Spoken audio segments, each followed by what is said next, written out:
12 kabanata. Samantala, dumaragsa ang libu-libong tao, at sa dami nila ay nagkakatapakan na sila. Sinabi ni Jesus sa kanyang mga alagad, Mag-ingat kayo sa lipadura ng mga Pariseo.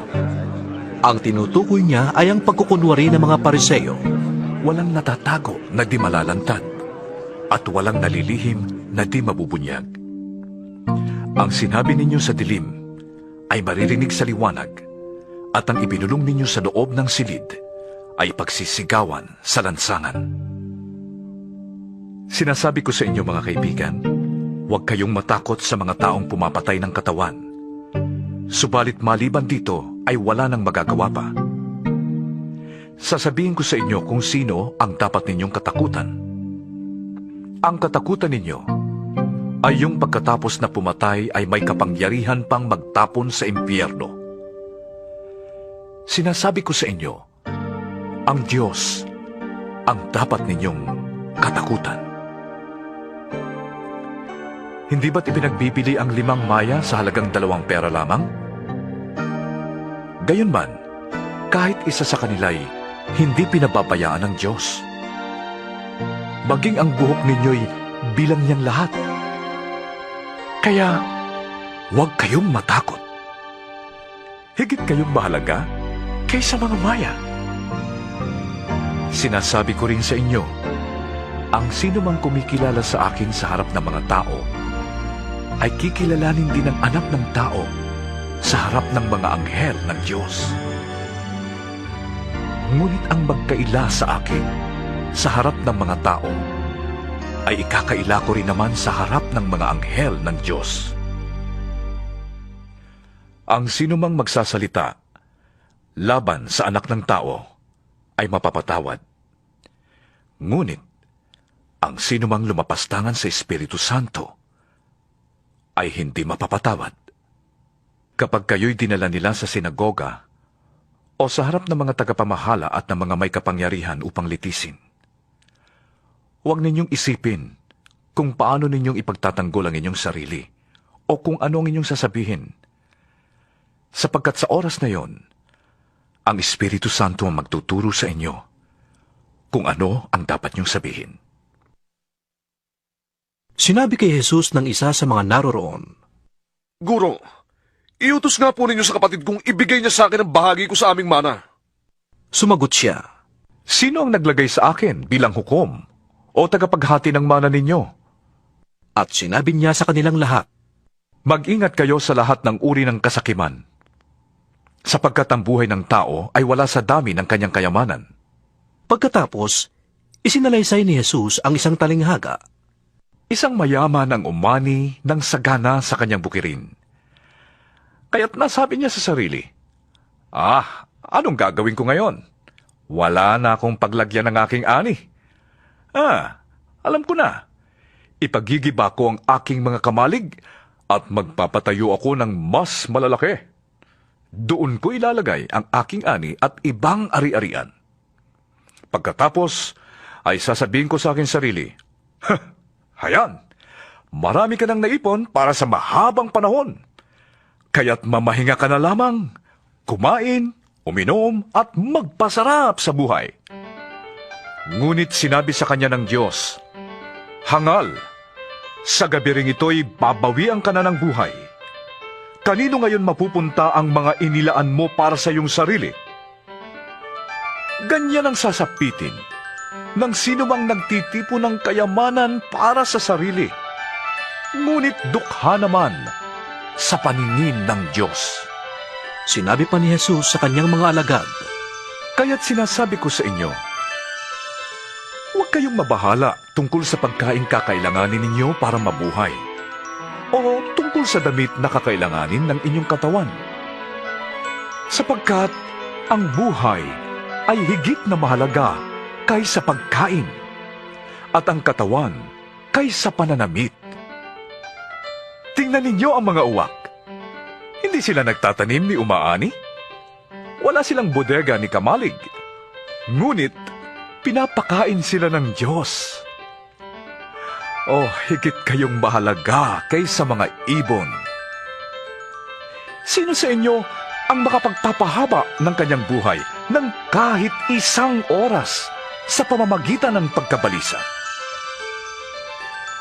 Kung hindi ninyo magawa ang ganoong kaliit na bagay, bakit kayo nababalisa tungkol sa ibang mga bagay? Tingnan ninyo ang mga bulaklak sa parang at unawain kung paano silang lumalago. Hindi sila nagtatrabaho ni humahabi? Ngunit sinasabi ko sa inyo, kahit si Solomon, sa kabila ng kanyang kayamanan, ay hindi nakapagdamit ng kasing ganda ng isa sa kanila. Kung dinadamitan ng Diyos ang mga damo sa parang na buhay ngayon at kinabukas ay iginagatong sa kalan, kayo pa kaya?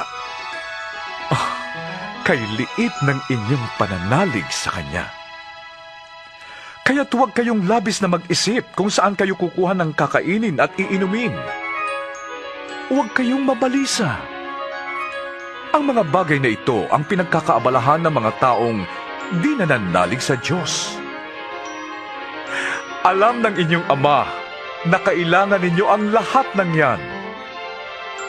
Kaya't pagsumikapan muna ninyo ng higit sa lahat na kayo'y pagharian ng Diyos at ibibigay niya sa inyo ang lahat ng inyong kailangan. Huwag kayong matakot, munting kawan, sapagkat ikinalulugod ng inyong Ama na ibigay sa inyo ang kaharian. Ipagpili ninyo ang inyong ari-arian at ipamahagi sa mga dukha ang pinagbilhan. Gumawa kayo ng mga sisidlang hindi naluluma at mag-impok kayo ng kayamanang hindi nawawala. Mag-impok kayo ng kayamanan sa langit, sapagkat dooy walang magnanakaw na pumapasok at bukbok na naninira. Sapagkat kung nasaan ang inyong kayamanan, ay naroon din ang inyong puso. Maging handa kayong lagi at panatilihing maliwanag ang inyong mga ilawan. Tumulad kayo sa mga utosang naghihintay sa pag-uwi ng kanilang Panginoon buhat sa kasalan, upang kung ito'y dumating at kumatok, ay mabuksan nila agad ang pinto. Mapalad ang mga utosang aabutang nagbabantay pagdating ng kanilang Panginoon. Sinasabi ko sa inyo, magbibihis siya. Ipaghahanda sila ng pagkain at pagsisilbihan. Mapalad sila kung maratnan niyang handa sila, maging sa hating gabi o sa madaling araw man siya dumating. Tandaan ninyo ito, kung alam lamang ng ama ng tahanan kung anong oras darating ang magnanakaw, hindi niya pababayaang makapasok ito. Kayo man ay dapat na humanda, sapagkat darating ang anak ng tao sa oras na hindi ninyo inaasahan. Itinanong ni Pedro, Panginoon, sinasabi po ba ninyo ang talinghagang ito para sa amin o para sa lahat? sumagot ang Panginoon, Sino nga ba ang tapat at matalinong katiwala? Sino ang alipin na pamamahalain ng kanyang Panginoon sa kanyang sambahayan upang magbigay sa ibang mga alipin ng kanilang pagkain sa takdang oras? Mapalad ang aliping madarat nang gumaganap ng tungkulin pag-uwi ng kanyang Panginoon.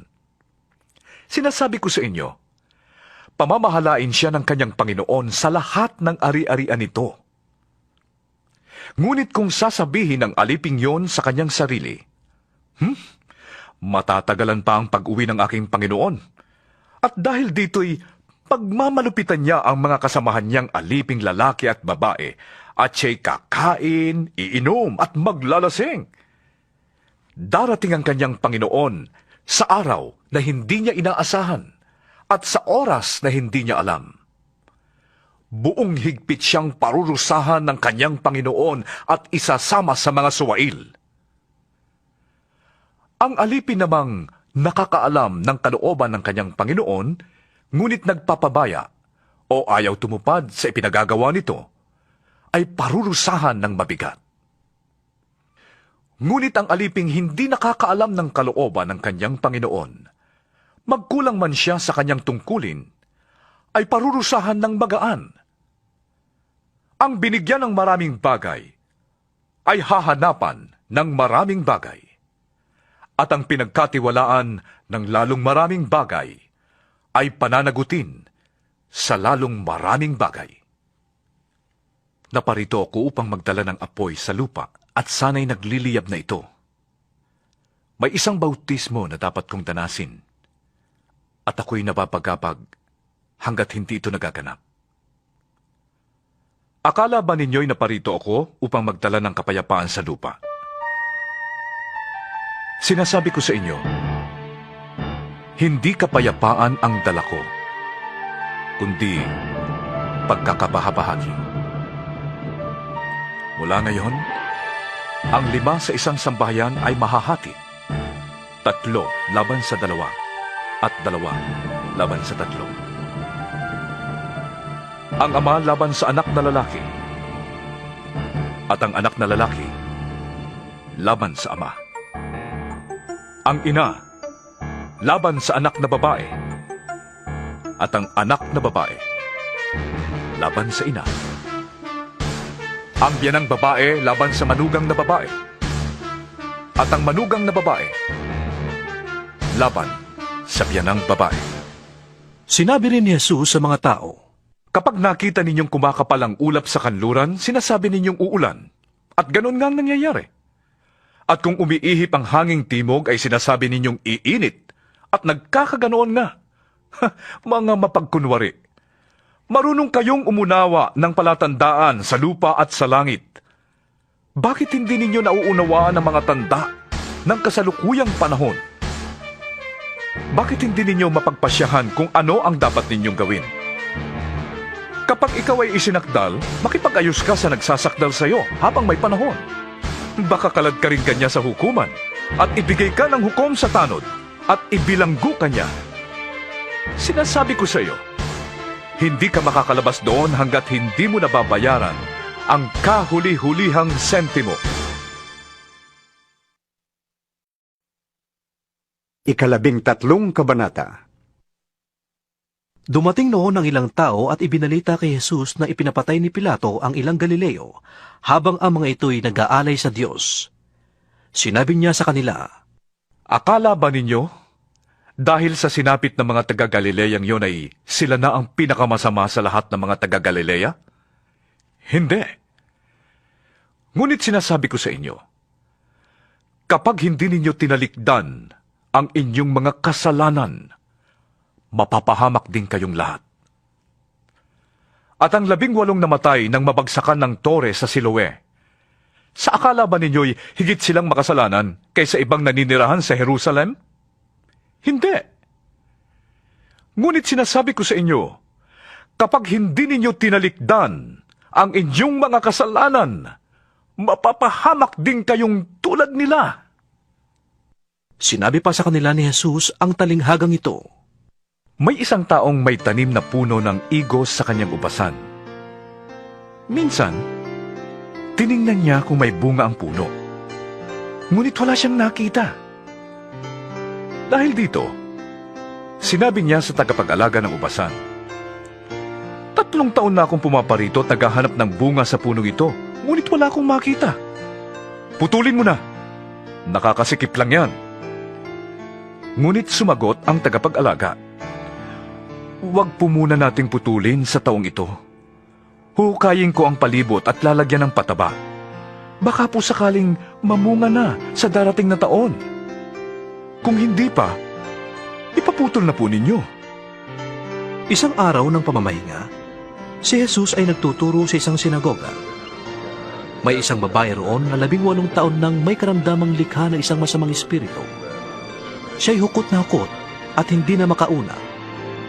Nang siya'y makita ni Jesus, tinawag siya at sinabi sa kanya, Magaling na kayo. Ipinatong ni Jesus ang kanyang mga kamay sa babae, at noon di gumaling ang babae at nagpuri sa Diyos. Ngunit nagalit ang tagapamahala ng sinagoga sapagkat nagpagaling si Jesus sa araw ng pamamahinga. Kaya't sinabi niya sa mga tao, May 6 na araw na inilaan upang kayo'y magtrabaho. Sa mga araw na yung kayo pumarito, upang kayo'y mapagaling sa inyong mga sakit. Huwag sa araw ng pamamahinga. sinagot siya ng Panginoon. Mga mapagkunwari, hindi ba't kinakalag ninyo sa sabsaban ang inyong baka o asno at dinadala sa painuman kahit sa araw ng pamamahinga? Ang anak na ito ni Abraham ay ginapos ni Satanas sa loob ng 18 taon. Hindi ba dapat na siya'y kalagan kahit sa araw ng pamamahinga? Napahiya ang lahat ng kumakalaban kay Jesus sa sagot niyang ito. Natuwa naman ang mga tao dahil sa lahat ng kahangahangang bagay na ginawa niya. Sinabi ni Jesus, Ano ang katulad ng paghahari ng Diyos? Saan ko ito ihahambing? Ang katulad nito'y isang buto ng mustasa na itinanim ng isang tao sa kanyang halamanan. Ito'y lumaki hanggang sa maging isang punong kahoy. At ang mga ibon ay nagpupugad sa mga sanga nito. Sinabi pa ni Jesus, Saan ko itutulad ang paghahari ng Diyos? Ito'y katulad ng pampaalsa na inihalo ng isang babae sa 3 takal na harina. Kaya't umalsa ang buong masa. Nagpatuloy si Jesus sa kanyang paglalakbay at siya'y nagtuturo sa bawat bayan at nayon na kanyang dinaraanan papuntang Jerusalem. May nagtanong sa kanya, Ginoo, kakaunti po ba ang maliligtas? Sinabi niya sa kanila, Pagsikapan ninyong makapasok sa makipot na pintuan.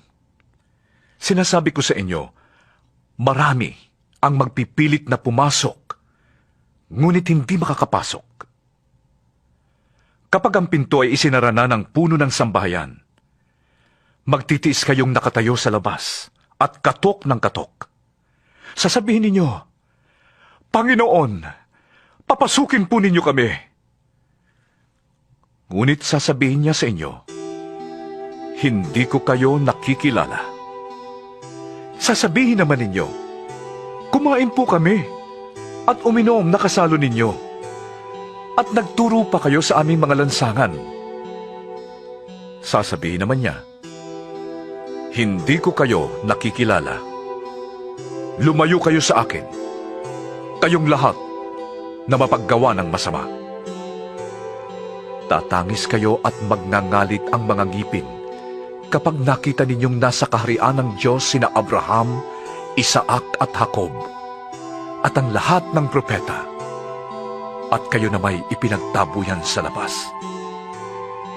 Darating ang mga tao, buhat sa silangan at sa kanluran, sa hilaga at sa timog, at dudulog sa handaan sa kaharian ng Diyos.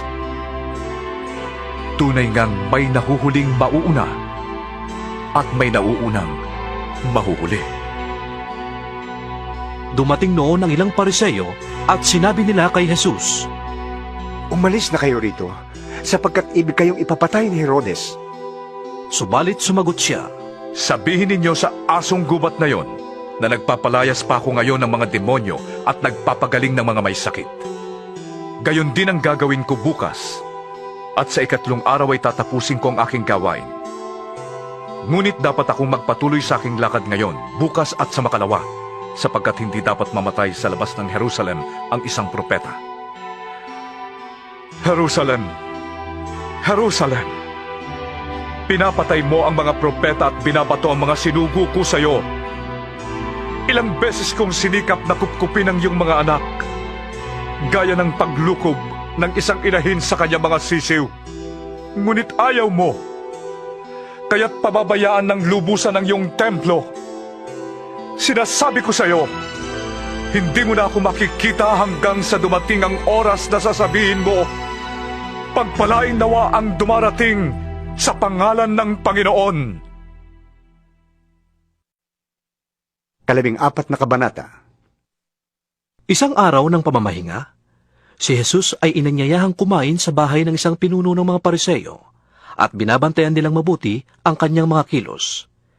Lumapit kay Jesus ang isang taong minamanas, kaya tinanong niya ang mga Pariseo at ang mga dalubhasa sa kautusan. Naaayon ba sa kautusan ang magpagaling sa araw ng pamamahinga o hindi? Ngunit hindi sila umimik, kaya't hinawakan ni Jesus ang may sakit. Pinagaling ito at saka pinauwi. Pagkatapos, sinabi niya sa kanila, Kung kayo'y may anak o bakang nahulog sa balon, hindi ba ninyo ito iaahon agad kahit araw ng pamamahinga? at hindi sila nakasagot sa tanong na ito. Napansin ni Jesus na ang pinipili ng mga panauhin ay ang mga upuang pandangal. Kaya't sinabi niya ang talinghagang ito sa kanila. Kapag inanyayahan ka sa isang kasalan, huwag ka agad uupo sa upuang pandangal. Baka may inanyayahang mas marangal kaysa sayo. Baka lapitan ka na nag-anyaya sa inyong dalawa at sabihin sayo, maaari bang ibigay mo ang upuang yan sa taong ito? Sa gayon, mapapahiya ka at doon ka uupo sa pinakaabang upuan. Ang mabuti, kapag naanyayahan ka, doon ka muna maupo sa pinakaabang upuan. Kapag lumapit sa iyo ang nag-anyaya at kanyang sinabi, Kaibigan, dito ka sa kabisera.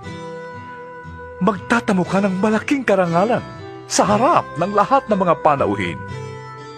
Sapagkat ang nagpapakataas ay ibababa at ang nagpapakababa ay itataas. Sinabi naman ni Jesus sa nag-anyaya sa kanya, Kapag naghahanda ka ng isang salo-salo, huwag ang iyong mga kaibigan, mga kapatid, mga kamag-anak o mayayamang kapitbahay ang aanyayahan mo. Sapagkat aanyayahan ka rin nila. At sa gayon, magagantihan ka na. Sa halip, kung ikaw ay maghahanda, ang anyayahan mo ay ang mga mahihirap, mga lumpo, mga pilay, at mga bulag. Kapag ganito ang ginawa mo, magiging mapalad ka. Sapagkat hindi man sila makaganti sa iyo, ang Diyos ang gaganti sa iyo sa muling pagkabuhay ng mga banal. narinig ito ng isa sa mga kasalo niya roon, at sinabi sa kanya, Mapalad ang makakasalo sa hapag sa kaharian ng Diyos. Sumagot si Jesus, Isang lalaki ang naghanda ng isang malaking salo-salo at marami siyang inanyayahan. Nang dumating ang oras ng handaan, inutusan niya ang kanyang mga alipin at ipinasabi sa mga inanyayahan, Halina kayo, handa na ang lahat. Ngunit, nagdahilan silang lahat. Ang sabi ng una, nakabili ako ng bukid at kailangan ko itong puntahan. Kayo na sana bahalang magpaumanhin sa akin. Sinabi naman ng isa, nakabili ko ng 5 pares na torong pang-araro at kailangan kong masubukan ng mga yon. Kayo na sanang bahalang magpaumanhin sa akin. Sinabi naman ng isa pa, ako'y bagong kasal, kaya't hindi ako makakadalo. Bumalik ang alipin at ibinalita ito sa kanyang Panginoon. Naggalit ang Panginoon at sinabi sa alipin, Madali, lumabas ka sa mga lansangan at makikipot na daan ng lunsod at isama mo rito ang mga mahihirap, mga lumpo, mga bulag at mga pilay. At sinabi ng alipin, Panginoon, nagawa ko na po ang iniutos ninyo, ngunit maluwag pa. Kaya't sinabi ng Panginoon sa alipin, Lumabas ka sa mga lansangan at sa mga daan at pilitin mong pumarito ang sinumang makita mo upang mapuno ang aking bahay. Sinasabi ko sa inyo, isa man sa mga unang inanyayahan ay hindi makakatikim ng aking handa. Sumama kay Jesus ang napakaraming tao.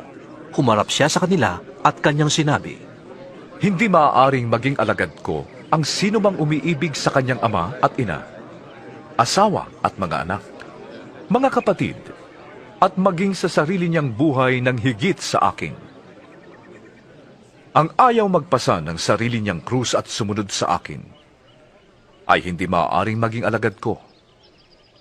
Kung ang isa sa inyo'y nagbabalak na magtayo ng tore, hindi ba siya mauupo muna upang magplano at kwentahin kung magkano ang magagastos niya upang matiyak kung may sapat siyang pera para maipatapos ang kanyang ipapatayo?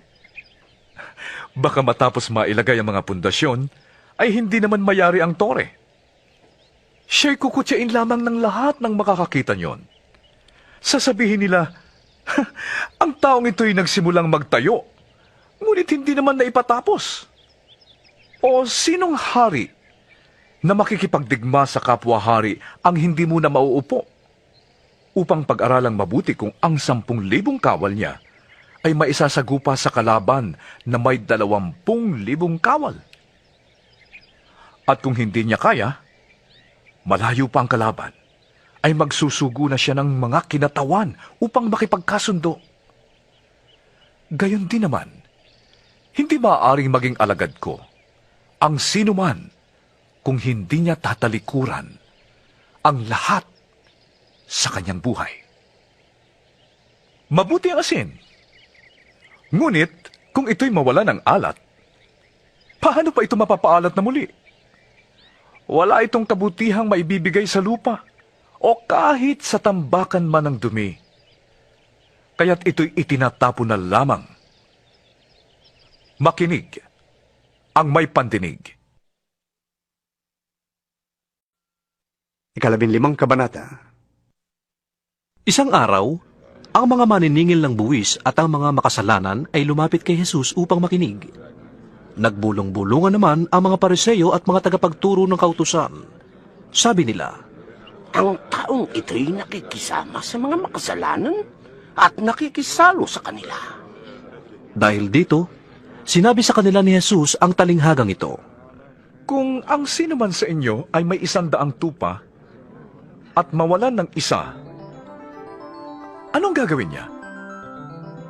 Hindi ba't iiwan niya ang 99 sa pastulan at hahanapin ang nawawala hanggang sa ito'y matagpuan? Kapag nakita na niya ang tupa, ay masaya niya itong papasanin. Pagdating sa bahay, aanyayahan niya ang kanyang mga kaibigan at mga kapitbahay at sasabihin sa kanila, "Makipagsaya kayo sa akin, sapagkat nakita ko ang tupa kong nawawala."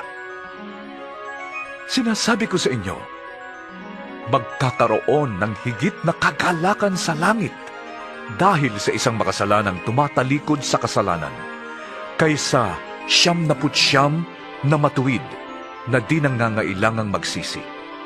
O kaya, kung ang isang babae ay may 10 salaping pilak at mawala ang isa, ano ang gagawin niya? Hindi ba't magsisindi siya ng ilawan? Wawalisan ang buong bahay at hahanaping mabuti ang nawawalang salapi hanggang sa ito'y kanyang makita? Kapag nakita na niya ito, aanyayahan niya ang kanyang mga kaibigan at mga kapitbahay at sasabihin sa kanila, "Makipagsaya kayo sa akin, sapagkat nakita ko rin ang nawawala kong salaping pilak." Sinasabi ko sa inyo, gayon din ang kagalakan ng mga anghel ng Diyos dahil sa isang makasalanang tumatalikod sa kasalanan. Sinabi pa ni Jesus, May isang tao na may 2 anak na lalaki. Sinabi sa kanya ng bunso, "Ama, ibigay na po ninyo sa akin ang mamanahin ko." At hinati nga ng ama ang kanyang ari-arian. Pagkalipas ng ilang araw, ipinagbili ng bunso ang kanyang kaparte at nagpunta siya sa malayong lupain. Nilustay niya roon ang lahat niyang kayamanan sa mga bisyo. Nang maubos na ito, nagkaroon ng matinding taggutom sa lupaing yon. Kaya't siya'y nagsimulang maghirap. Namasukan siya sa isang taga roon at siya'y pinag-alaga nito ng mga baboy sa bukid. Sa tindi ng kanyang gutom at dahil sa wala namang magbigay sa kanya ng pagkain, ay ibig na niyang kainin kahit ang mga bungang kahoy na kinakain ng mga baboy. Napag-isip-isip niya noon ang kanyang ginawa at nasabi niya sa sarili, "Oh, Labis-labis ang pagkain ng mga utusan ng aking ama. Samantalang ako'y namamatay dito sa gutom. Babalik ako sa aking ama at sasabihin ko sa kanya, Ama, nagkasala po ako sa Diyos at sa inyo. Hindi na po ako karapat-dapat na tawaging anak ninyo. Ibilang na lamang ninyo akong isa sa inyong mga utusan. At tumindig nga siya at umuwi sa kanila. At malayo pa'y natanawan na siya ng kanyang ama. At dala ng malaking pagkahabag ay patakbo siyang sinalubong, niyakap at hinalikan. Sinabi ng anak, O Ama, nagkasala po ako sa Diyos at sa inyo. Hindi na po ako karapat-dapat na tawaging anak ninyo. Ngunit tinawag ng ama ang kanyang mga alila. Madali, kunin ninyo ang pinakamagarang damit at bihisan ninyo siya. Suotan ninyo siya ng singsing at bigyan ninyo siya ng sandalyas. Patayin ninyo ang pinatabang guya at tayo'y magdiwang. Sapagkat ang anak kong ito ay namatay na, ngunit siya ay nabuhay. Nawala, ngunit muling natagpuan. At sila nga'y nagdiwang. Nasa bukid noon ang anak na panganay. Nang umuwi siya at malapit na sa bahay, narinig niya ang tugtugan at sayawan. Tinawag niya ang isang utusan at tinanong, Bakit? Anong meron sa atin? Dumating po ang inyong kapatid. Tugon ng utusan, Ipinapatay ng inyong ama ang pinatabang guya sapagkat ang kapatid mo'y nakabalik ng buhay at walang sakit. Nagalit ang panganay at ayaw niyang pumasok sa bahay. Pinuntahan siya ng kanyang ama at pinakiusapan. Ngunit sumagot siya, Pinaglingkuran ko po kayo sa loob ng maraming taon at kailanmay hindi ko kayo sinuway. Ngunit ni minsay hindi ninyo ko binigyan ng kahit isang maliit na kambing para magkatuwaan kami ng aking mga kaibigan. Subalit nang dumating ang anak niyong ito, na lumustay ng inyong kabuhayan sa masasamang babae, ay ipinagpatay pa ninyo siya ng pinatabang guya? Sumagot ang ama, Anak, lagi kitang kapiling, at ang lahat ng aking ari-arian ay sa iyo. Nararapat lang na tayo'y magsaya at magdiwang, sapagkat patay na ang kapatid mo, ngunit nabuhay. Nawala, ngunit muling natagpuan. 16 na kabanata. Nagsalita uli si Jesus sa kanyang mga alagad. May taong mayaman na may isang katiwala. May nagsumbong sa kanyang nilulustay nito ang kanyang ari-arian. Kaya ipinatawag niya ang katiwala at tinanong, Ano ba itong naririnig ko tungkol sa iyo? Ihanda mo ang ulat ng iyong pangangasiwa sapagkat tatanggalin na kita sa iyong tungkulin. Sinabi ng katiwala sa kanyang sarili, Anong gagawin ko? Aalisin na ako ng aking amo sa pangangasiwa. Hindi ko kayang magbungkal ng lupa. Nahihiya naman akong magpalimos. Alam ko na ang aking gagawin. Maalis man ako sa pangangasiwa, ay may tatanggap naman sa akin sa kanilang tahanan. Isa-isa niyang tinawag ang mga may utang sa kanyang amo. Tinanong niyang una, Gaanong utang mo sa aking amo? Sumagot ito, 100 tapayang langis po. Heto ang kasulatan ng iyong pagkakautang. Dali, maupo ka't palitan mo, gawin mong 50, sabi ng katiwala. At tinanong naman niya ang isa, Ikaw, gaanong utang mo? Sumagot ito, 100 kabang trigo po. Heto ang kasulatan ng iyong pagkakautang. Sabi niya, isulat mo 80. Pinuri ng amo ang tusong katiwala, dahil sa katalinuhang ipinamalas nito, sapagkat ang mga makalupa ay mas mahusay gumawa ng paraan kaysa mga makadiyos sa paggamit ng mga bagay ng mundong ito. At nagpatuloy si Jesus ng pagsasalita. Kaya't sinasabi ko sa inyo, gamitin ninyo ang kayamanan ng mundong ito sa paggawa ng mabuti sa inyong mga kapwa upang kung maubos na yon, ay tanggapin naman kayo sa tahanang walang hanggan. Ang mapagkakatiwalaan sa maliit na bagay ay mapagkakatiwalaan din sa malaking bagay. Ang mandaraya sa maliit na bagay ay mandaraya rin sa malaking bagay. Kaya kung hindi kayo mapagkakatiwalaan sa mga kayamanan ng mundong ito, sino magtitiwala sa inyo ng tunay na kayamanan? At kung hindi kayo mapagkakatiwalaan sa kayamanan ng iba, sino ang magbibigay sa inyo ng talagang para sa inyo? Walang aliping maaaring maglingkod sa dalawang Panginoon, sapagkat kamumuhian niya ang isa at iibigin ang ikalawa. Paglilingkuran ng tapat ang isa at hahabakin ang ikalawa.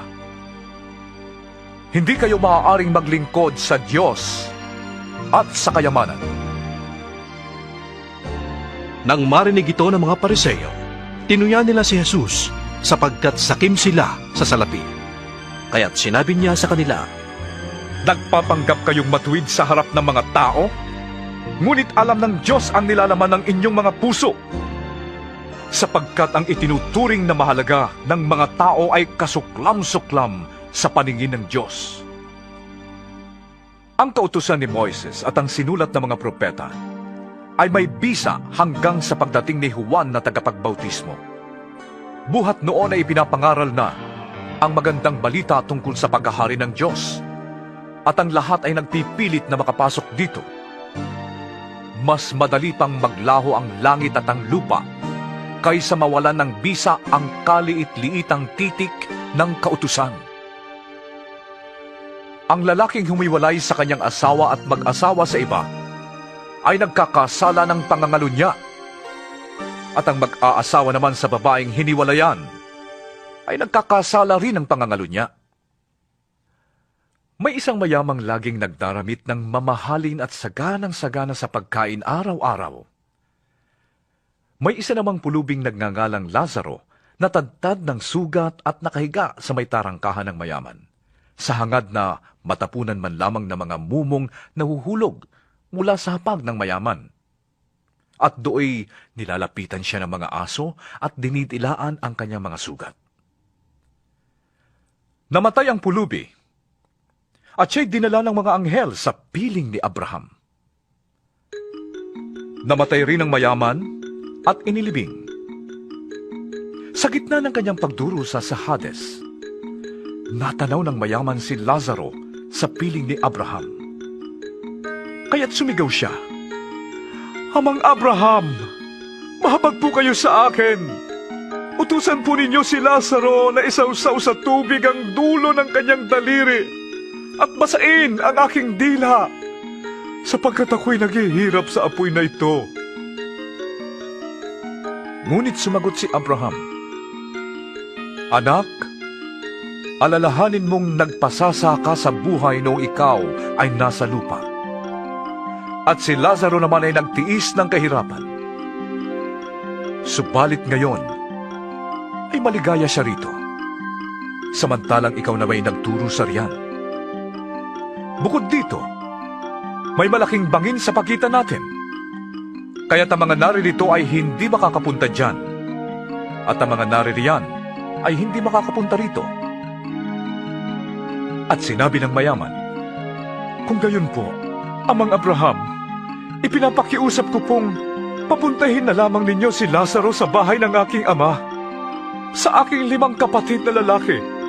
Suguin po ninyo siya upang balaan sila nang hindi sila humantong sa dakong ito ng pagdurusa.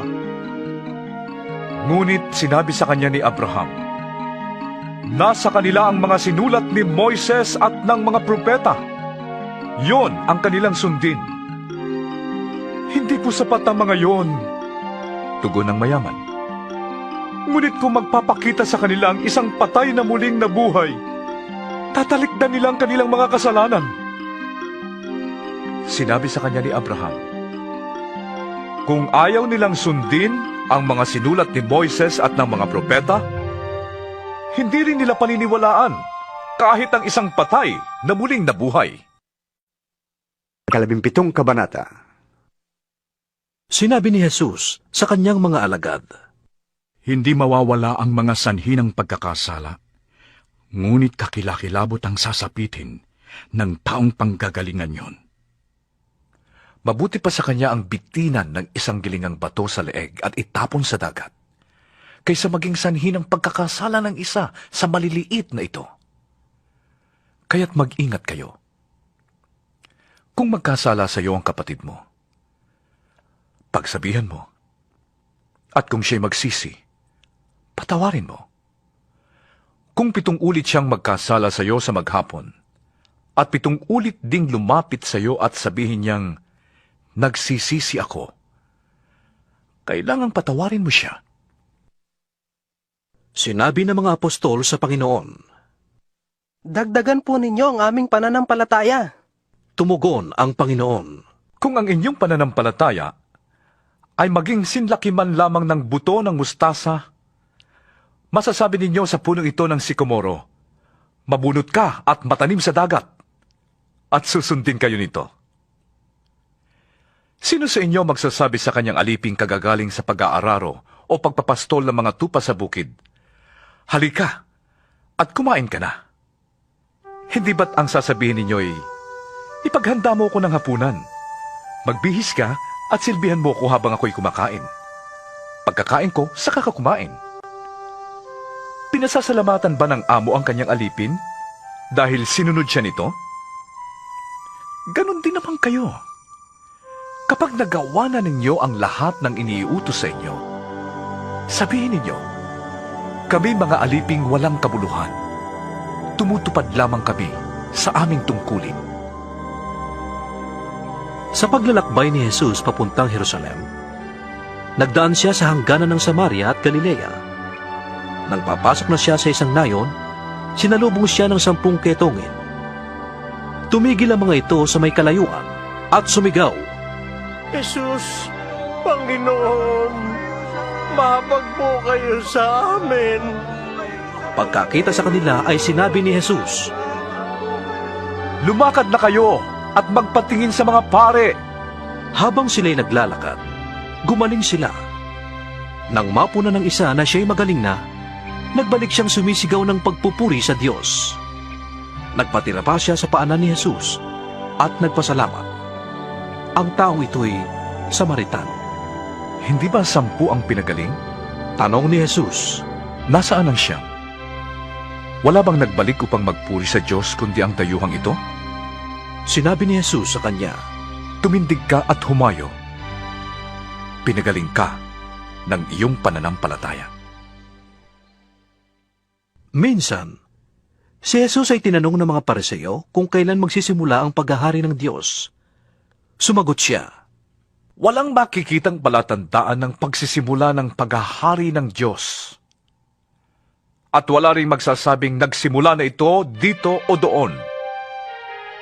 Sapagkat ang totoo'y naghahari na ang Diyos sa kalagitnaan ninyo. at sinabi niya sa mga alagad, Darating ang panahon na hahangarin ninyong makita ang isa sa mga araw ng anak ng tao. Ngunit hindi niyo ito makikita. May magsasabi sa inyo, naroon siya o narito siya. Huwag kayong pumunta at huwag kayong maniniwala sa kanila. Sapagkat pagsapit ng takdang araw, ang anak ng tao ay darating na parang kidlat na nagpapaliwanag sa buong kalangitan sa isang iglap. Ngunit kailangan munang magdanas siya ng maraming hirap at itakwil ng mga tao sa panahong ito. Ang pagparito ng anak ng tao ay matutulad sa nangyari noong kapanahunan ni Noe. Noon, ang mga tao ay nagsisikain, nagsisiinom at nagsisipag-asawa hanggang sa araw na sumakay si Noe sa barko. Dumating ang baha at namatay silang lahat. Ganoon din ang nangyari noong panahon ni Lot. Ang mga tao'y nagsisikain at nagsisiinom, namimili at nagbibili, nagtatanim at nagtatayo ng bahay. Ngunit ng araw na umalis si Lot sa Sodoma, umulan ng apoy at asupre at natupok silang lahat. Ganon din ang mangyayari pagdating ng anak ng tao. Sa araw na yon, ang nasa bubungan ay huwag nang bumaba upang kunin ang kanyang mga ari-arian sa loob ng bahay. At ang nasa bukid ay huwag nang umuwi pa. Alalahanin ninyo ang nangyari sa asawa ni Lot. Ang sinumang magsikap na iligtas ang kanyang buhay ay mawawala nito. Ngunit ang sinumang mawala ng kanyang buhay ay siyang makakapagligtas nito. Sinasabi ko sa inyo, sa gabing yon, may 2 taong nasa isang higaan. Kukunin ang isa at iiwan ang isa. May 2 babaeng nagtrabaho sa gilingan. Kukunin ang isa at iiwan ang isa. Saan po, Panginoon? Tanong ng kanyang mga alagad. Sumagot siya, Kung saan may bangkay, doon nagtitipon ang mga buitre. 18 kabanata. Isinalaysay ni Jesus ang isang talinghaga upang ituro sa kanila na dapat silang laging manalangin at huwag mawala ng pag-asa. Sinabi niya, Sa isang lungsod ay may isang hukom na walang takot sa Diyos at walang taong iginagalang. Sa lungsod ding yon ay may isang byuda. Lagi siyang pumupunta sa hukom at sinasabi, Bigyan po ninyo ako ng katarungan sa aking kaso. Tinanggihan siya ng hukom sa loob ng mahabang panahon. Ngunit nang malaunan ay sinabi ng hukom sa sarili, Kahit ako'y walang takot sa Diyos at walang iginagalang na tao, igagawad ko na ang katarungang hinihingi ng byudang ito, sapagkat lagi niya akong ginagambala at baka mapagod ako sa kapupunta niya rito. at nagpatuloy ang Panginoon. Pakinggan ninyo ang sabi ng masamang hukom na yon. Ngayon, pagkakaitan kaya ng Diyos ng katarungan ang kanyang mga hinirang na dumaraing sa kanya araw-gabi? Sila kaya'y paghihintayin niya ng matagal?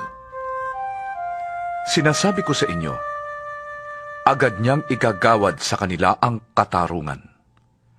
Ngunit, pagbabalik ng anak ng tao sa daigdig na ito, may makikita pa kaya siyang mga taong nananalig sa kanya? Sinabi rin niya ang talinghagang ito sa mga taong mababa ang tingin sa iba at nag-aakalang sila'y matuwid. May 2 lalaking pumasok sa templo upang manalangin. Ang isa'y Pariseo at ang isa na may maniningil ng buwis. Tumindig ang Pariseo at nanalangin ng ganito tungkol sa kanyang sarili. O Diyos, nagpapasalamat ako sa iyo sapagkat hindi ako katulad ng iba na mga magnanakaw, mandaraya, mga ngalunya, o kaya'y katulad ng maniningil ng buwis na yon. 2 beses akong nag-aayuno sa loob ng 1 linggo at nagbibigay pa ako ng 10 bahagi ng lahat ng aking kinikita. Samantala, ang maniningil ng buwis na may nakatayo sa malayo at di man lamang makatingin sa langit. Dinadagukan niya ang kanyang dibdib at sinasabi, O Diyos, mahabag po kayo sa akin na isang makasalanan. Sinasabi ko sa inyo, ang lalaking ito'y umuwing pinatawad sa kanyang mga kasalanan. Ngunit ang una ay hindi. Sapagkat ang sinumang nagpapakataas ay ibababa, at ang nagpapakababa ay itataas. Inilalapit ng mga tao kay Jesus pati ang kanilang mga sanggol upang hilingin ipatong niya sa mga ito ang kanyang kamay. Nang ito'y makita ng mga alagad, kinagalitan nila ang mga tao. Ngunit tinawag ni Jesus ang mga alagad at pinagsabihan, Hayaan ninyong lumapit sa akin ang mga bata. Huwag niyo silang pagbawalan, sapagkat sa mga katulad nila naghahari ang Diyos. Ito ang tandaan ninyo. Ang hindi magpasakop sa paghahari ng Diyos, gaya ng isang bata, ay hindi paghaharian ng Diyos kailanman. may isang pinuno ng bayan na nagtanong kay Jesus. Mabuting guro, ano po ba ang dapat kong gawin upang makamtan ko ang buhay na walang hanggan? Sumagot si Jesus, Bakit mo ako tinatawag na mabuti? Ang Diyos lamang ang mabuti. Alam mo ang mga utos. Huwag kang mangangalunya. Huwag kang papatay. Huwag kang magnanakaw. Huwag kang sasaksi ng di totoo. At igalang mo ang iyong ama't ina. Sinabi ng lalaki, Ang lahat pong iyan ay tinutupad ko na mula pa sa aking pagkabata. Pagkarinig nito ay sinabi ni Jesus, Isang bagay pa ang kulang sa iyo. Ipagbili mo ang lahat ng iyong ari-arian at ipamahagi sa mga dukha ang pinagbilhan at magkakaroon ka ng kayamanan sa langit. Pagkatapos, bumalik ka at sumunod sa akin. Nalungkot ang lalaki nang marinig yon, sapagkat siya'y napakayaman. Nakita ni Jesus na nalulungkot ang lalaki, kaya't sinabi niya, Napakahirap pasakop sa paghahari ng Diyos ang mayayaman. Mas madali pang makaraan sa butas ng karayom ang isang kamelyo kaysa pasakop sa paghahari ng Diyos ang isang mayaman. Nagtanong ang mga naroong nakikinig. Kung gayon, sino po ang maliligtas? Ang hindi kayang gawin ng tao ay magagawa ng Diyos. Tugon ni Jesus. Nagsalita naman si Pedro. Panginoon, iniwan po namin ang aming tahanan at sumunod sa inyo. Sinabi sa kanila ni Jesus, Tandaan ninyo ito. Kapag iniwan ni Numan ang kanyang tahanan, asawa, mga kapatid, mga magulang, o mga anak, upang pasakop sa paghahari ng Diyos, siya'y tatanggap sa buhay na ito ng higit sa kanyang iniwan. At sa panahong darating, tatanggap pa siya ng buhay na walang hanggan. Ibinukod ni Jesus ang 12 at sinabi sa kanila, Pupunta tayo sa Jerusalem at dooy matutupad ang lahat ng isinulat ng mga propeta tungkol sa anak ng tao. Siya'y ibibigay sa kamay ng mga hentil, kukutsain, hahamakin, at duduraan. Siya'y hahagupitin at papatayin. Ngunit sa 3 araw ay muli siyang mabubuhay. Subalit walang naunawaan ng 12 sa kanilang narinig. Hindi nila makuha ang kahulugan niyon at hindi nila naintindihan ang sinasabi ni Jesus. Malapit na si Jesus sa Jericho.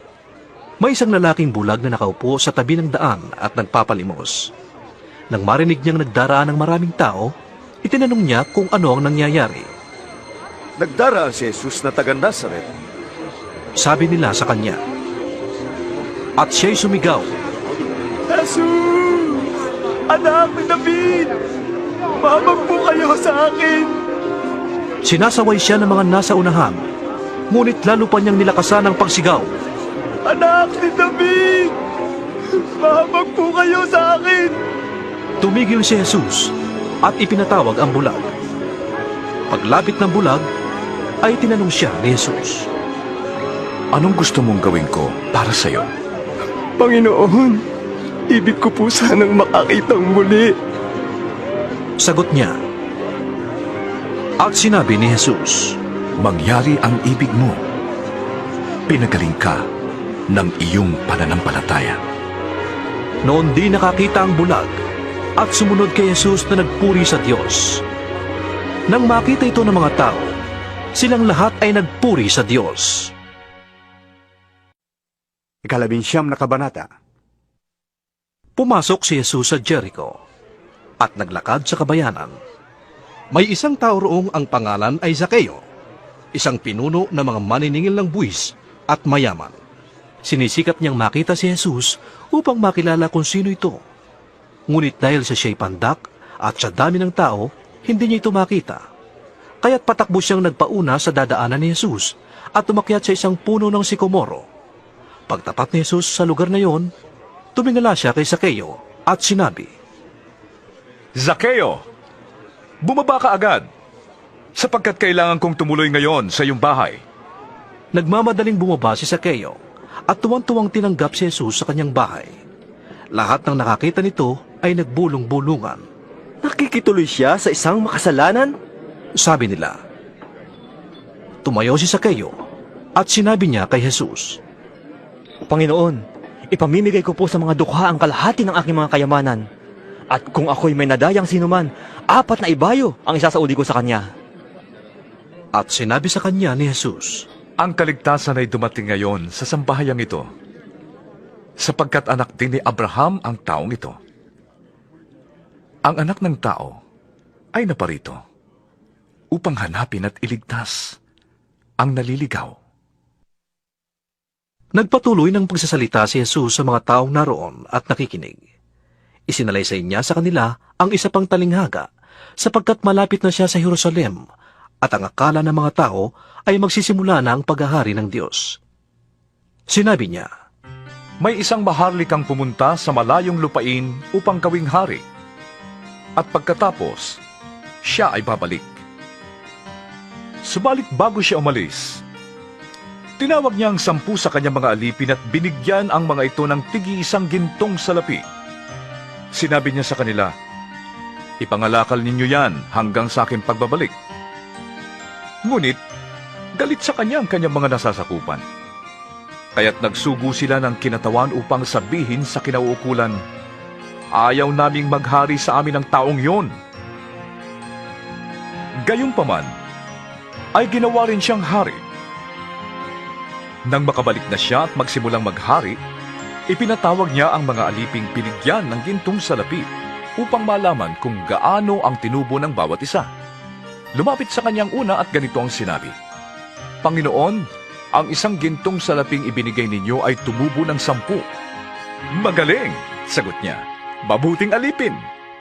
Yamang naging tapat ka sa kakaunting ipinagkatiwala sa iyo, pamamahalain kita sa 10 lunsod. Lumapit naman ang ikalawa at ang sabi, Panginoon, ang gintong salaping iniwan ninyo sa akin ay tumubo ng 5. At sinabi niya sa alipin, Mamamahala ka sa 5 lunsod. Lumapit ang isa pang alipin, at ganito naman ang sinabi, Panginoon, narito po ang inyong gintong salapi. Binalot ko po ito sa panyo at itinago. Natatakot po ako sa inyo dahil kayo'y napakahigpit. Kinukuha ninyo ang hindi sa inyo at inaani ang hindi ninyo itinanim. Sinagot siya ng hari, Masamang alipin, sa salita mong yan ay hahatulan kita. Alam mo palang ako'y mahigpit at sinasabi mo pang kinukuha ko ang hindi sa akin at inaani ko ang hindi ko itinanim. Bakit hindi mo na lamang inilagay sa bangko ang aking salapi? Sana pagbabalik ko'y may tinubo yan. At sinabi niya sa mga naroon, Kunin ninyo sa kanya ang gintong salapi at ibigay sa may 10. Panginoon, siya po'y mayroon ng 10 gintong salapi. Sabi nila, Sinasabi ko sa inyo, ang mayroon ay bibigyan pa. Ngunit ang wala, kahit ang kaunting nasa kanya ay kukunin pa. Tungkol naman sa mga kaaway kong ayaw na ako'y maghari sa kanila, dalhin ninyo sila rito at patayin sa harap ko. Pagkasabi nito, nagpatuloy si Jesus papuntang Jerusalem. Nang malapit na siya sa Betfage at Betania, sa bundok ng mga olibo, pinaunan niya ang 2 sa kanyang mga alagad. Sinabi niya sa kanila, Pumunta kayo sa susunod na nayon, at matatagpuan ninyo roon ang isang bisirong asnong nakatali. Hindi pa yun nasasakyan ni numan. Kalagan ninyo at dalhin dito. Kapag may nagtanong kung bakit ninyo yung kinakalagan, sabihin ninyong kailangan nyo ng Panginoon. Lumakad nga ang mga inutusan at natagpuan nila ang asno, ayon sa sinabi ni Jesus. Habang kinakalagan nila ang hayop, tinanong sila ng mga may-ari, Bakit ninyo kinakalagan yan? Kailangan po ito ng Panginoon. Tugon nila. Dinala nila kay Jesus ang asno, at matapos isapin sa likod nito ang kanilang mga balawan, siya ay pinasakay nila. Habang siya'y nakasakay sa asno at naglalakbay papuntang lungsod, inilalatag naman ng mga tao ang kanilang mga balabal sa kanyang dinaraanan. Nang siya'y malapit na sa lungsod, palusong na sa libis ng bundok ng mga olibo, nagsigawan sa tuwa ang lahat ng alagad niya at malakas na nagpuri sa Diyos dahil sa mga kahangahangang pangyayaring kanilang nasaksihan. Sinabi nila, Purihin ang haring dumarating sa pangalan ng Panginoon! Kapayapaan sa langit! Papuri sa kataas-taasan! sinabi naman sa kanya ng ilang pariseyong kasama ng karamihan. Guro, sawayin na ninyo ang inyong mga alagad. Sumagot siya, Sinasabi ko sa inyo, kapag tumahimik sila, ang mga bato na ang sisigaw. nang malapit na siya sa Jerusalem at natatanaw na niya ang lungsod, ito'y kanyang tinangisan. Sinabi niya, Kung nalalaman mo lamang sa araw na ito, kung ano ang makakapagdulot sa iyo ng kapayapaan. Ngunit ito'y lingid ngayon sa iyong paningin. Darating ang mga araw na magkakampo sa paligid mo ang iyong mga kaaway. Palilibutan kanila at gigipitin sa kabi-kabila. Wawasakin kanila at lilipulin ang lahat ng taong nasasakupan mo. Wala silang iiwang magkapatong na bato sapagkat hindi mo pinansin ang pagdalaw sa iyo ng Diyos. pumasok si Jesus sa templo at kanyang ipinagtabuyan ang mga nagtitinda roon. Sinabi niya sa kanila, Nasusulat, ang aking bahay ay tatawaging bahay dalanginan, ngunit ginawa niyo itong yungib ng mga magnanakaw. Araw-araw, si Jesus ay nagtuturo sa loob ng templo. Pinagsisikapan siyang ipapatay ng mga punong pari ng mga Hudyo, mga tagapagturo ng kautusan, at mga pinuno ng bayan. Subalit wala silang makitang paraan upang maisagawa ito, sapagkat mataimtim na nakikinig sa kanya ang buong bayan. 20 kabanata. Isang araw, habang si Jesus ay nagtuturo sa loob ng templo at nagpapahayag ng magandang balita, nilapitan siya ng mga punong pari at mga tagapagturo ng kautusan, kasama ang mga pinuno ng bayan. Sinabi nila sa kanya, Sabihin mo nga sa amin kung ano ang karapatan mong gumawa ng mga bagay na ito. Sino ang nagbigay sa iyo ng ganyang karapatan? Sumagot si Jesus, Tatanungin ko muna kayo. Sabihin ninyo sa akin kung kanino galing ang karapatan ni Juan na magbautismo. Sa Diyos ba o sa tao? At nag-usap-usap sila. Kung sasabihin natin sa Diyos, sasabihin naman niya sa atin, bakit hindi kayo naniwala sa Kanya? Subalit kung sasabihin naman natin mula sa tao, babatuin tayo ng mga tao, sapagat naniniwala silang propeta si Juan. Kaya't ang sagot na lamang nila ay, Hindi namin alam. kaya't sinabi ni Jesus sa kanila, Kung gayon, hindi ko rin sasabihin sa inyo kung sino ang nagbigay sa akin ng karapatang gawin ang mga ito. Nangaral uli siya sa mga tao at isinalaysay ang talinghagang ito. May isang taong nagtanim ng ubas sa kanyang bukid. Iniwan niya yon sa mga kasama at siya'y nangibang bayan sa loob ng mahabang panahon. Nang dumating ang panahon ng pitasan ng ubas, pinapunta niya sa ubasan ng isa niyang alipin upang kunin ang kanyang kaparte. Ngunit binugbog ng mga kasama ang alipin at pinauwing walang dala. Nagsugo siyang muli ng isa pang alipin at ito man ay binugbog, hinamak at pinauwing walang dala. Nagsugo pa siya ng ikatlo, subalit sinugatan din ito at ipinagtabuyan. Napag-isip-isip ng may-ari ng ubasan, ano kaya ang mabuti kong gawin? Mabuti pa yata'y ang minamahal kong anak ang papupuntahin ko. Tiyak na siya'y igagalang nila. Ngunit nang makita ng mga kasama ang anak ng may-ari ng ubasan, nag-usap-usap sila at ang sabi, Ito ang tagapagmana. Patayin natin siya at nagmapa sa atin ng kanyang mamanahin. At siya'y inilabas nga nila sa ubasan at pinatay. Ano kaya ang gagawin sa kanila ng may-ari ng ubasan? Tanong ni Jesus. Paparoon siya at papatayin ang mga kasamang yon at ipagkakatiwala niya sa iba ang ubasan. Pagkarinig nito, sinabi ng mga tao. Huwag nawang itulot siya ng Diyos. Tiningnan sila ni Jesus at tinanong. Kung gayon, ano ang ibig sabihin ng talatang ito sa kasulatan? Ang batong itinakwil ng mga tagapagtayo ng bahay ang siyang naging batong panulukan. Ang bawat bumagsak sa batong ito ay magkakaluray-luray. At ang mabagsakan nito ay madudurog na parang alabok. Tinangka ng mga tagapagturo ng kautusan at ng mga punong pari ng mga Hudyo na dakpin si Jesus sa oras ding yon, sapagkat nahalata nilang sila ang pinapatamaan niya sa talinghaga. Ngunit natakot sila sa mga tao. Kaya't naghintay sila ng pagkakataon. Sinuhulan nila ang ilang katao na magkunwaring naghahanap ng katotohanan. Ginawa nila ito upang siluin si Jesus sa kanyang pananalita, at nang sa gayon, maisasakdal nila si Jesus sa gobernador. Sinabi ng mga espiyang ito, Guro, alam po naming totoo ang inyong sinasabi at itinuturo. Hindi kayo nagtatangi ng tao, kundi itinuturo ninyo ng buong katotohanan ang ibig ng Diyos na gawin ng tao. Dapat po ba tayong magbayad ng buwis sa emperador o hindi?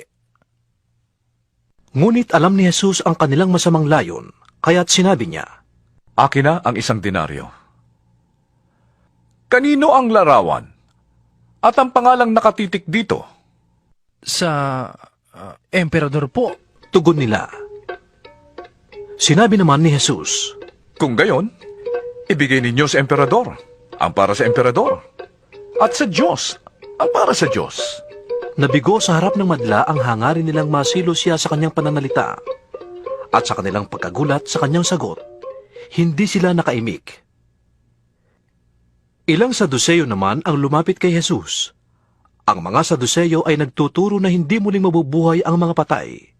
Guro, sabi nila, isinulat ni Moises para sa atin ang ganitong batas. Kung mamatay ang isang lalaki at ang kanyang asawa ay maiwang walang anak, ang kapatid ng lalaki ay dapat pakasal sa byuda upang magkaanak sila para sa namatay. Minsan, may 7 magkakapatid na lalaki. Nag-asawa ang panganay at namatay na walang anak. Nagpakasal sa byuda ang pangalawa, subalit ito'y namatay ding walang anak. Ganoon din ang nangyari sa pangatlo hanggang sa pampito. Sila'y isa-isang napangasawa ng babae at pawang namatay na walang anak. Sa kahuli-hulihan po'y namatay naman ang babae. Ngayon, sa muling pagkabuhay, sino po sa 7 ang kikilalaning asawa ng babae? Yamang silang lahat ay napangasawa niya. Sumagot si Jesus, Sa buhay na ito, ang mga lalaki at mga babae ay nag-aasawa. Ngunit sa kabilang buhay, ang mga magiging karapat-dapat sa muling pagkabuhay ay hindi na mag-aasawa. Hindi na rin sila mamamatay, sapagkat matutulad sila sa mga anghel. Sila'y mga anak ng Diyos, yamang sila'y kabilang sa mga muling binuhay. Maging si Moises ay nagpapatunay na muling binubuhay ang mga patay, sapagkat sa kanyang kasaysayan, tungkol sa nagliliyab na mababang puno, ang Panginoon ay tinawag niyang Diyos ni Abraham, Diyos ni Isaac, at Diyos ni Jacob. Kaya't ang Diyos ay hindi Diyos ng mga patay, kundi ng mga buhay. Sa Kanya'y buhay ang lahat. Sinabi ng ilan sa mga tagapagturo ng kautusan, Guro, maganda ang sagot ninyo. At mula noon, ay wala nang nangahas na magtanong sa kanya. Si Jesus naman ang nagtanong sa kanila, Paano nasasabi ng mga taong ang Mesyas ay anak ni David? Si David na rin ang nagsabi sa aklat ng mga awit, Sinabi ng Panginoon sa aking Panginoon, Maupo ka sa aking kanan, hanggang sa ang mga kaaway mo ay gawin kong tuntungan ng iyong mga paa. Ngayon, Kung Panginoon ang tawag ni David sa Mesyas, bakit sinasabi ng mga taong siya'y anak ni David? Habang nakikinig ang lahat kay Jesus, sinabi niya sa kanyang mga alagad, Mag-ingat kayo sa mga tagapagturo ng kautusan na mahilig lumakad ng may mahahabang kasuotan at gustong-gustong pagpugayan sa mga liwasan. Ang ibig nila ay ang mga tanging luklukan sa sinagoga at ang mga upuang pandangal sa mga handaan. Kinakamkam nila ang kabuhayan ng mga byuda at ang mahahaba nilang dasal ay mga pagkukunwari lamang. Dahil diyan, lalo pang bibigat ang parusang ikagawad sa kanila. 21 kabanata. Pinagmasdan ni Jesus ang mayayamang naguhulog ng mga handog sa kahong lalagyan ng mga ito sa templo. Nakita rin niya ang isang mahirap na byudang naghulog ng 2 kusing. Sinabi niya sa mga alagad, Ang inihandog ng dukhang babaeng yon ay higit sa inihandog nilang lahat, sapagkat ang inilagay nila ay bahagi lamang ng labis na sa kanila. Ngunit ang ibinigay ng byuda ay ang buo niyang kabuhayan.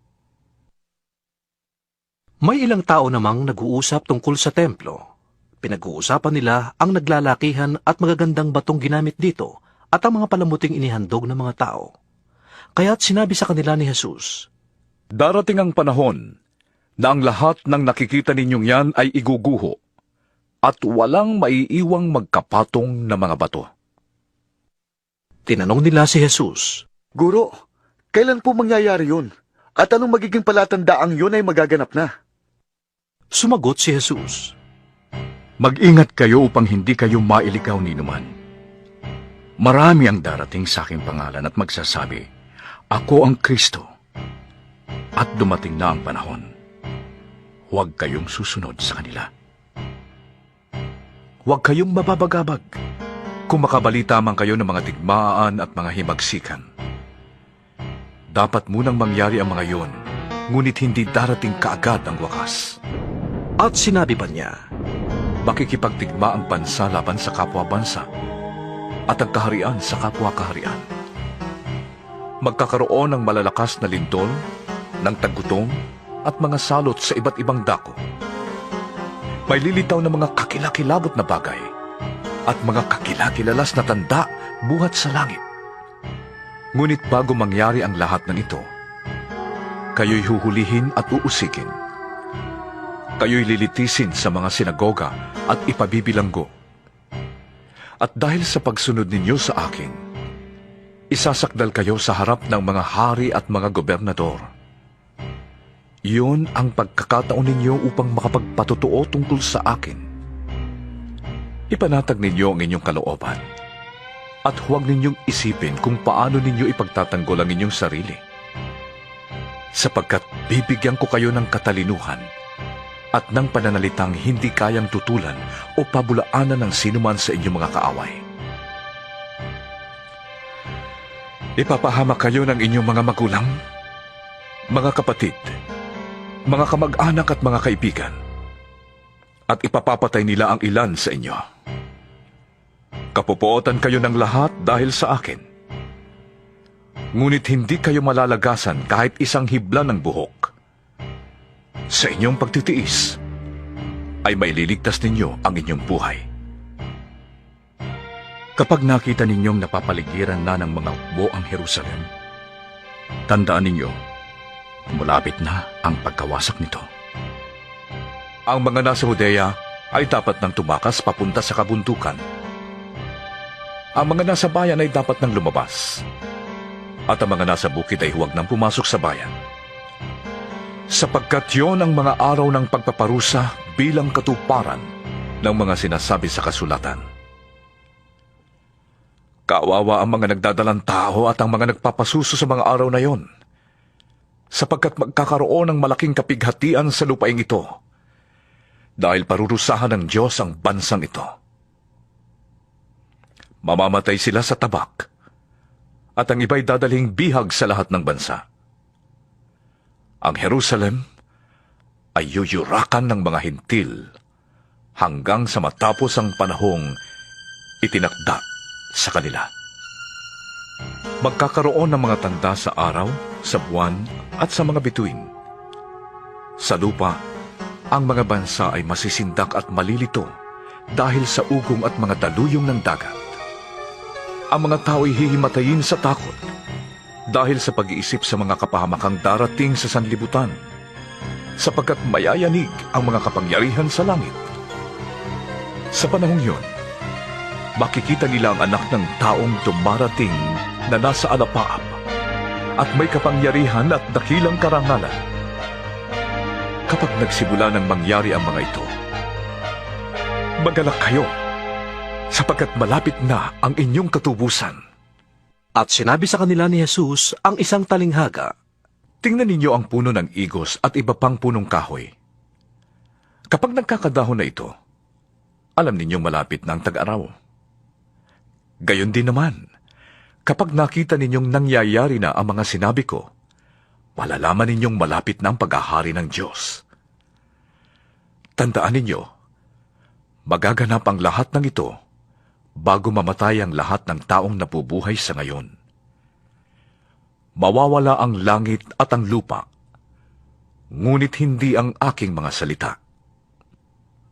Ang katakawan, paglalasing at kabalisahan sa buhay na ito ay alisin ninyo sa inyong isip. Mag-ingat kayo at baka bigla kayong abutan ng araw na yon at tulad ng bitag, sapagkat darating ang araw na yon sa lahat ng tao. Kaya't maging handa kayo sa lahat ng oras. Lagi ninyong idalangin na magkaroon kayo ng lakas upang makaligtas sa lahat ng mangyayaring ito at makaharap kayo sa anak ng tao. Araw-araw, si Jesus ay nagtuturo sa templo.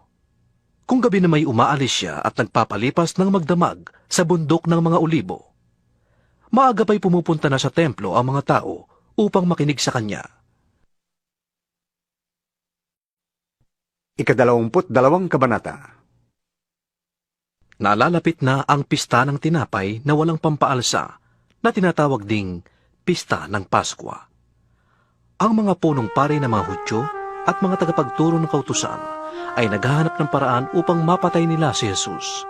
Ngunit nag-iingat sila dahil natatakot sila sa mga tao. Noon na may pumasok si Satanas kay Judas na tinatawag na Iscariote, isa sa 12. Kaya't nakipagkita siya sa mga punong pari at sa mga pinuno ng bantay sa templo upang pag-usapan kung paano niya may pagkakanulo si Jesus sa kanila. Natuwa sila at nangakong bibigyan si Judas ng salapi. Sumang-ayon siya at mula nooy humanap na siya ng pagkakataong may pagkanulo si Jesus nang hindi namamalayan ng mga tao. Sumapit ang pista ng tinapay na walang pampaalsa na siya namang araw ng pagpatay ng kordero para sa pista ng Paskwa. Inutusan ni Jesus sina Pedro at Juan. Lumakad na kayo at ihanda ninyo ang ating hapunang pampaskwa. Saan po ninyo ibig na maganda kami? Tanong nila. Sumagot siya. Pumunta kayo sa lunsod. May masasalubong kayong lalaki na may dalang isang bangang tubig. Sundan ninyo siya sa bahay na kanyang papasukan. Sabihin ninyo sa may-ari ng bahay, ipinapatanong po ng guro kung saang silid siya maaaring kumain ng hapunang pampaskwa na kasalo ang kanyang mga alagad.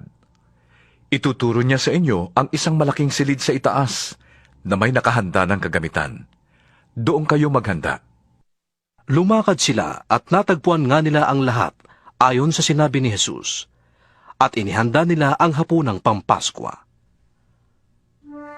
Nang sumapit na ang oras, dumulog si Jesus sa hapag kasama ang kanyang mga apostol.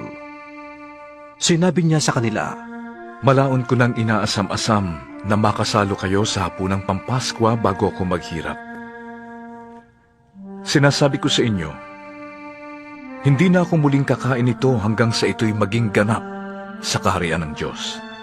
Dumampot siya ng isang kopa at matapos magpasalamat sa Diyos, ay ibinigay yon sa kanila at nagsabi, Kunin ninyo ito at paghati-hatian.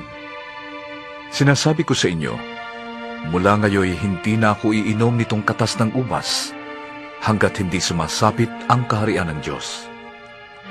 Dumampot din siya ng tinapay At matapos magpasalamat sa Diyos, ay kanyang pinaghati-hati yon at ibinigay sa kanila. Sabi niya, Ito ang aking katawan na inihahandog para sa inyo. Gawin ninyo ito bilang pag-alaala sa akin. gayon din naman, dinampot niya ang kopa pagkatapos maghapunan at sinabi, Ang kopang ito ay ang bagong kasunduan sa pamamagitan ng aking dugong mabubuhos alang-alang sa inyo. Ngunit kasalo ko rito ang magtataksil sa akin. Papanaw ang anak ng tao ayon sa itinakda ng Diyos. Ngunit kakilakilabot ang sasapitin ng taong magtataksil sa kanya. At sila'y nagtanungan kung sino sa kanila ang gagawa ng ganon. Nagtatalo-talo pa ang mga alagad kung sino sa kanila ang kikilalaning pinakadakila. Kaya't sinabi ni Jesus sa kanila, Ang mga hari sa mundong ito'y pinapanginoon ang kanilang nasasakupan. At gusto ng mga may kapangyarihan, tatawagin silang mga tagatangkilik ng bayan. Ngunit hindi ganoon ang dapat mangyari sa inyo.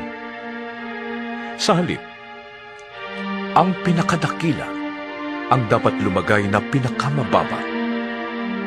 At ang namumuno ay maging tagapaglingkod. Sino ba ang higit na nakakataas? Ang nakadulog sa hapag o ang naglilingkod? Hindi ba ang nakadulog sa hapag?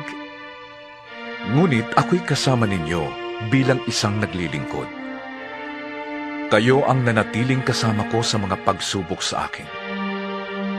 Kung paano ang Ama ay naglaan ng kaharian para sa akin, gayon din naman, maglalaan ako ng lugar para sa inyo. Kayo'y kakain at iinom na kasalo ko sa aking kaharian.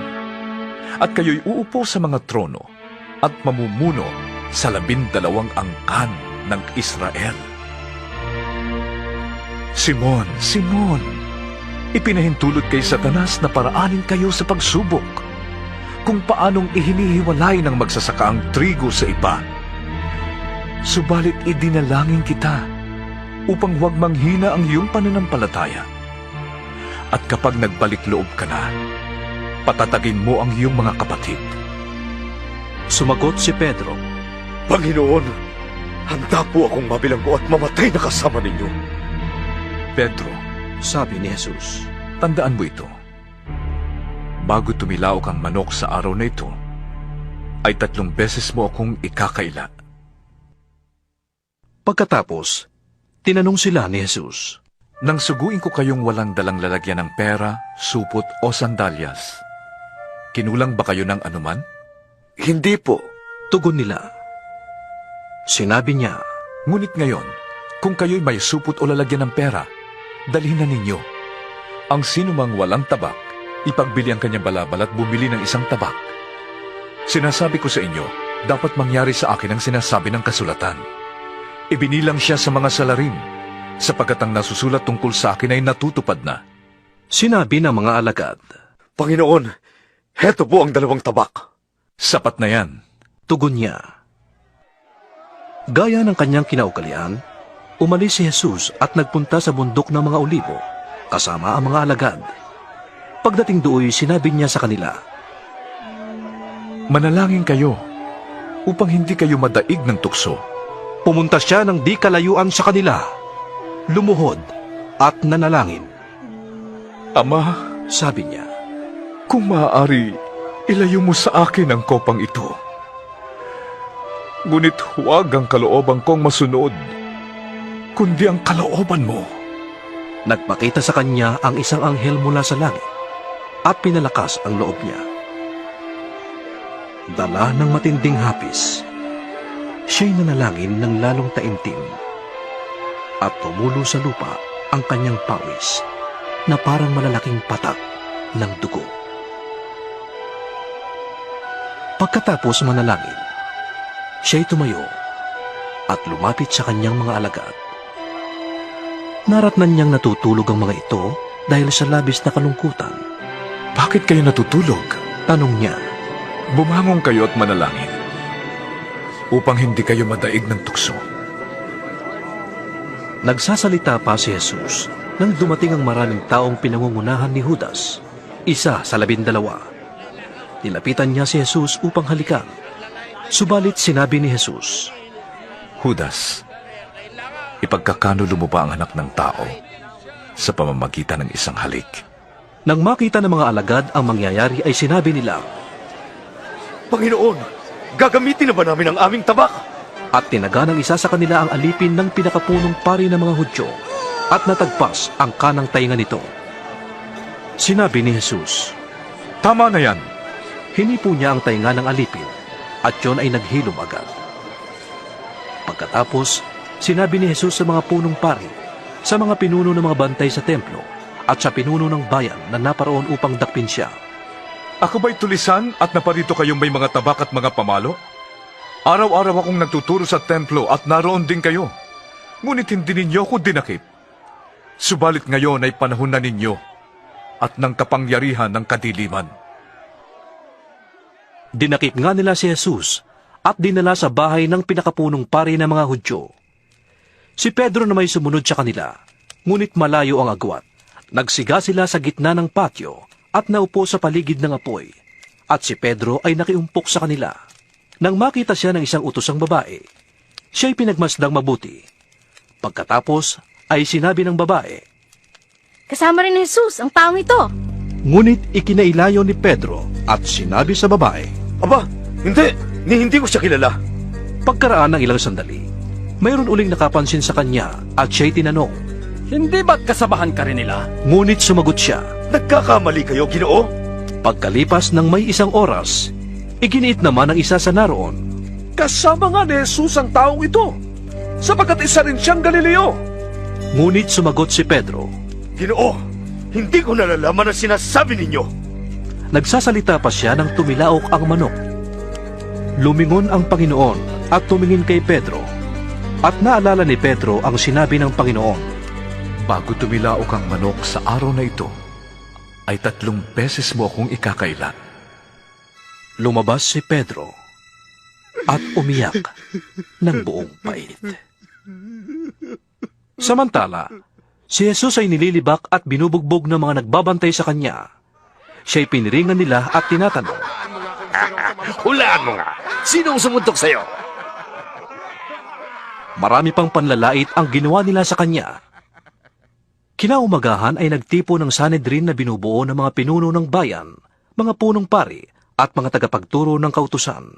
Iniharap sa kanila si Jesus at siya'y tinanong nila, Sabihin mo sa amin kung ikaw ang Mesyas. Sumagot si Jesus, Sabihin ko man sa inyo ay hindi kayo maniniwala. Kung tanungin ko naman kayo ay hindi kayo sasagot. Ngunit sinasabi ko sa inyo, mula ngayon ang anak ng tao ay uupo sa kanan ng makapangyarihang Diyos. Ibig mo bang sabihin, ikaw ang anak ng Diyos? tanong ng lahat. Kayo na rin ang nagsasabi. Tugon niya, Hindi na natin kailangan ng mga saksi. Tayo na mismo nakarinig mula sa sarili niyang bibig. sabi nila. 23 kabanata. Tumindig ang buong Sanhedrin at dinala si Jesus kay Pilato. Siya ay pinaratangan nila ng ganito, Napatunayan po namin na sinusulsulan ng taong ito ang aming mga kababayan upang makimaksik. Ang mga tao ay pinagbabawalan niya magbayad ng buwis sa emperador. At nagpapanggap pa siyang siya raw ang Mesyas, isang hari. Tinanong siya ni Pilato, Ikaw nga ba ang hari ng mga Hudyo? Kayo na ang nagsasabi. tugon ni Jesus. Sinabi ni Pilato sa mga punong pari ng mga Hudyo at sa mga tao, Wala akong makitang kasalanan sa taong ito. ngunit mapilit sila at ang wika. Sa pamamagitan ng kanyang mga turo, ay inuudyo kanyang maghimagsik ang buong taga-Judea. Nagsimula siya sa Galilea at ngayon narito na. Nang marinig ito ni Pilato, itinanong niya kung si Jesus ay taga-Galilea nga. At nang malaman niyang si Jesus ay sakop ni Hari Herodes, ipinadala niya si Jesus kay Herodes, na nagkataon namang nasa Jerusalem ng mga araw na yon. Tuwang-tuwa si Herodes nang makita niya si Jesus. Matagal na niyang ibig makita ito, sapagkat marami na siyang nabalitaan tungkol dito. Umaasa si Herodes na gagawa si Jesus ng ilang himala at ibig niyang makita yon. Marami siyang itinanong kay Jesus, ngunit hindi ito sumagot kahit kaunti. Samantala, ang mga punong pari naman at ang mga tagapagturo ng kautusan ay nakatayo doon at walang tigil ng kapaparatang kay Jesus. Dahil dito, siya'y hinamak at tinuya ni Herodes at ng mga kawal nito. Siya'y sinuutan nila ng maringal na damit at ipinabalik kay Pilato. At ng araw ding iyon, naging magkaibigan sina Herodes at Pilato na dati magkagalit. Ipinatawag ni Pilato ang mga punong pari, ang mga pinuno ng bayan at ang mga tao. Sinabi niya sa kanila, Isinakdal niyo sa akin ang taong ito sa kasalanang panunulusol sa mga taong bayan na maghimagsik. Siniyasat ko siya sa harap niyo at napatunayan kong walang katotohanan ang mga paratang niyo sa kanya. Gayon din si Herodes. Kaya ipinabalik niya sa atin si Jesus. Hindi siya dapat hatulan ng kamatayan. Wala siyang kasalanan. Ipahahagupit ko na lamang siya at pagkatapos ay aking palalayain. Subalit sabay-sabay na sumigaw ang madla. Patayin ang taong yan! Palayain si Barabas! Si Barabas ay nabilanggo dahil sa paghihimagsik na nangyari sa lungsod at dahil din sa salang pagpatay. Sa pagnanais na mapalaya si Jesus, minsan pang nagsalita sa kanila si Pilato. Ngunit sumigaw ang mga tao, Ipako sa krus! Ipako siya sa krus! Ikatlong ulit na sinabi sa kanila ni Pilato, Bakit? Ano ba ang ginawa niyang masama? Wala akong makitang dahilan upang siya'y ipapatay. Ipahahagupit ko na lamang siya at pagkatapos ay palalayain. Ngunit lalo nilang ipinagsigawan na si Jesus ay dapat ipako sa krus. Nanaig ang kanilang sigaw, kaya't ipinasya ni Pilato na pagbigyan ng kanilang kahilingan. Pinalaya niya ang taong nabilanggo dahil sa paghimagsik at pagpatay. At ibinigay niya si Jesus sa kanila upang gawin ang kanilang kagustuhan. Si Jesus ay dinala ng mga kawal. Nasa lubong nila sa daan si Simon na taga Sirene, na noon ay galing sa bukid. Siya ay pinigil nila at ipinapasan sa kanya ang krus kasunod ni Jesus. Sinusundan si Jesus ng maraming tao, kabilang ang ilang babaeng nananaghoy at tumatangis dahil sa kanya. Nilingon sila ni Jesus at sinabi, Mga kababaihan ng Jerusalem, huwag ninyo akong tangisan. Ang tangisan ninyo ay ang inyong sarili at ang inyong mga anak. Tandaan ninyo, darating ang mga araw na sasabihin nila, mapalad ang mga baog, ang mga sinapupunang hindi nagdalang tao, at ang mga dibdib na hindi nagpasuso. Sa mga araw na iyo'y sasabihin ng mga tao sa mga bundok, gumuho kayo sa amin, at sa mga burol, tabunan ninyo kami, sapagkat kung ganito ang ginagawa sa kahoy na sariwa, ano naman kaya ang mangyayari kung ito'y tuyo na? May dalawa pang kriminal na inilabas ang mga kawal upang patayin kasama ni Jesus. Nang dumating sila sa isang bundok na tinatawag na bungo, ipinako nila sa krus si Jesus. Ipinako rin ang dalawang kriminal, isa sa kanyang kanan at isa sa kaliwa. Sinabi ni Jesus, Ama, patawarin mo sila, sapagkat hindi nila nalalaman ang kanilang ginagawa. Pinaghati-hatian ng mga kawal ang damit ni Jesus. Sila'y nagpalabunutan upang malaman kung kani-kanino mapupunta ang bawat kasuotan niya. Ang mga tao na may nakatayo roon at nanonood habang si Jesus ay nililibak ng mga pinuno ng bayan. Iniligtas niya ang iba. Iligtas niya ngayon ang kanyang sarili kung siya nga ang Mesyas na hinihirang ng Diyos. Sabi nila. Nilibak din siya ng mga kawal. Nilapitan siya ng isa at inalok ng maasim na alak kasabay ng ganitong panunuya. Kung ikaw nga ang hari ng mga Hudyo, iligtas mo ang iyong sarili. Isinulat nila sa kanyang ulunan, Ito ang hari ng mga Hudyo. Tinuyari siya ng isa sa mga salaring nakabitin sa tabi niya. Hindi ba ikaw ang Mesiyas? Ligtas mo yung sarili at pati na rin kami. Ngunit pinagsabihan siya ng kanyang kasama. Wala ka na bang takot sa Diyos? Ikaw may pinaparusahang katulad niya. Tama lamang na tayo'y parusahan ng ganito. Dahil sa ating mga ginawa. Ngunit ang taong ito'y walang ginawang masama. At sinabi niya, Jesus, alalahanin mo ako kapag naghahari ka na. Sumagot si Jesus. Sinasabi ko sa iyo,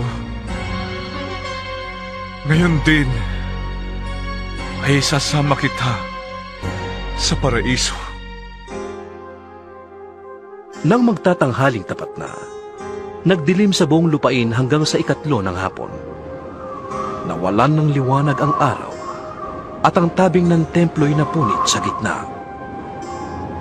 Sumigaw ng malakas si Jesus. Ama!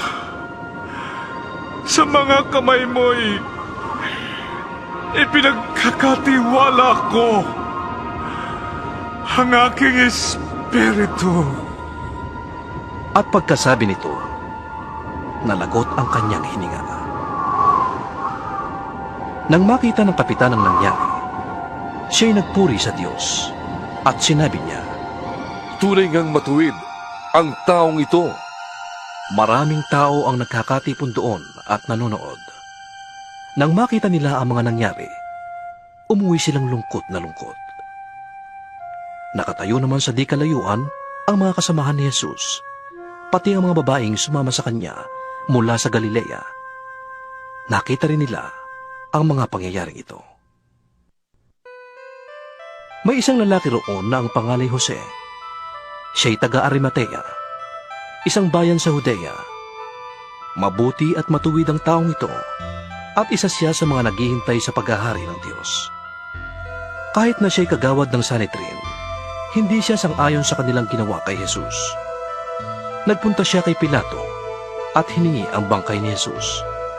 Ibinaba niya ang bangkay, binalot ng telang lino at inilagay sa isang libingang inuka sa bato na hindi pa napapaglibingan. Araw noon ng paghahanda at magsisimula na ang araw ng pamamahinga. Sumama kay Jose ang mga babaeng sumunod kay Jesus mula pa sa Galilea. Nakita nila ang libingan at ang pagkakalagay doon ng bangkay ni Jesus. Pagkatapos, umuwi sila at naghanda ng mga pabango at mira. Dahil sumapit na ang araw ng pamamahinga, nangilin sila ayon sa itinakda ng kautusan.